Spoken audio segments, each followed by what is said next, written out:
Hi hello friends, happy Sunday. ഈ നടക്കുന്ന പാപ്പൻ distribution അല്ല കേട്ടോ. തലേ ദിവസം അറിയാണ്ട് മിക്സായിപ്പോയി ചെറുപയർ ഉഴുന്നും കൂടി ഇവന്മാർക്ക് സെപ്പറേറ്റ് ചെയ്യുന്ന ടാസ്ക് കൊടുക്കുകയാണ്. വെറുതെ ഇരുത്താൻ പറ്റില്ല, കാരണം സൺഡേ ആയിട്ട് ബ്രേക്ക്ഫാസ്റ്റ് കഴിഞ്ഞൊരു പ്ലേയിങ് ടൈം ഉള്ളതാണ്. പക്ഷേ പ്ലേ ചെയ്യാൻ വിട്ട എന്തെങ്കിലും അടിപിടി കേസായിട്ട് വരും.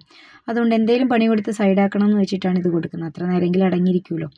അപ്പോൾ ഇതെല്ലാം കൊടുത്ത ശേഷം ഞാൻ നേരെ കിച്ചണിലേക്ക് ചെന്നപ്പോഴേക്കും ആൻറ്റി എന്താ സെപ്പറേറ്റ് ചെയ്യണം, അറിയാണ്ട് അബദ്ധം പറ്റിയതാണ്. അപ്പോൾ ഞാനും കുറച്ച് നേരം ആൻറ്റീനെ അവിടെ ഹെൽപ്പൊക്കെ ചെയ്തു. അതിനുശേഷം ഇടയ്ക്കൊക്കെ നമ്മുടെ ചേട്ടന്മാരെ ഒന്ന് നോക്കുന്നുണ്ട്, എന്നാ അവിടുത്തെ അവസ്ഥ എന്നറിയണമല്ലോ.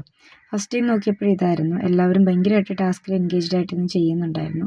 കണ്ടപ്പോൾ ഭയങ്കര സന്തോഷം തോന്നി. സെക്കൻഡ് ടൈം നോക്കിയപ്പോഴിതാ ഒരു ടീം നമ്മുടെ ഡോർ സ്റ്റെപ്പ് വരെ എത്തി. എങ്ങനെയാണെന്നറിയില്ല, ജോലിയുടെ ഇൻറ്റൻസിറ്റി ഉണ്ടാവും. പിന്നെ ഞാൻ തേർഡ് ടൈം നോക്കിയപ്പോഴായിരുന്നു രസം. ഒരു നിമിഷം എനിക്കിവിടെ കമ്മിറ്റി നടക്കുകയാണോ എന്ന് തോന്നിപ്പോയി. കാരണം 4 വഴിക്ക് ഇരുത്തിയ ടീമുകളാണ് എല്ലാം കൂടി ഒരുമിച്ച് വന്നിരിക്കുന്നത്. പിന്നെ മതി നിങ്ങളുടെ ടാസ്കൊക്കെ എന്ന് പറഞ്ഞിട്ട് ചെയ്തതെല്ലാം മേടിച്ചു. എല്ലാവരും പറ്റുന്ന രീതിയിൽ മാക്സിമം ചെയ്തിട്ടുണ്ട്. അതെല്ലാം മേടിച്ച് വെച്ച ശേഷം ഇവന്മാർക്ക് 11:30 നേരത്ത് ഒരു മുട്ട പുഴുങ്ങിയത് കൊടുക്കാമെന്ന് വെച്ചു. അപ്പോൾ അതെല്ലാം കൈയൊക്കെ കഴുകി വന്ന് എല്ലാവർക്കും മുട്ടയൊക്കെ പുഴുങ്ങി കൊടുത്ത ശേഷം ഇതുങ്ങളെയും കൊണ്ട് കളിക്കാൻ ഇറങ്ങുകയാണ് കേട്ടോ. ഞങ്ങളിന്ന് ബാഡ്മിൻ്റനാണ് കളിക്കുന്നത്, ചിലർ ക്രിക്കറ്റ് കളിക്കുന്നവരുണ്ട്. അങ്ങനെ പല പല ഗെയിംസിൽ എനിക്ക് എൻഗേജ്ഡ് ആണ്. അപ്പം ഞാൻ കുറച്ച് നേരം ബാഡ്മിൻ്റനൊക്കെ സൈമണിൻ്റെ ഒപ്പം കളിച്ചു. ശേഷം ഞങ്ങൾ പൊട്ടൻ കളിച്ചു കേട്ടോ. പൊട്ടൻ ഒരു വെറൈറ്റി ഗെയിമാണ്, എനിക്കിഷ്ടമുള്ള ഗെയിമാണ്. പൊട്ടൻ എന്നാണ് ഞാൻ പറയുന്നത്. ഞാനാണ് എല്ലാ കളിയിലും അലമ്പുണ്ടാക്കുന്നത്, പക്ഷേ എന്നെക്കാളും വലിയ അലമ്പന്മാരാണ് ഒപ്പം നിൽക്കുന്നത്. അതുകൊണ്ട് തന്നെ കളിക്കാൻ നല്ല രസമായിരുന്നു. അപ്പോൾ എല്ലാവർക്കും ഒന്നുകൂടി ഹാപ്പി സൺഡേ. അപ്പോൾ നെക്സ്റ്റ് വീഡിയോ കാണാം. Thank you for watching.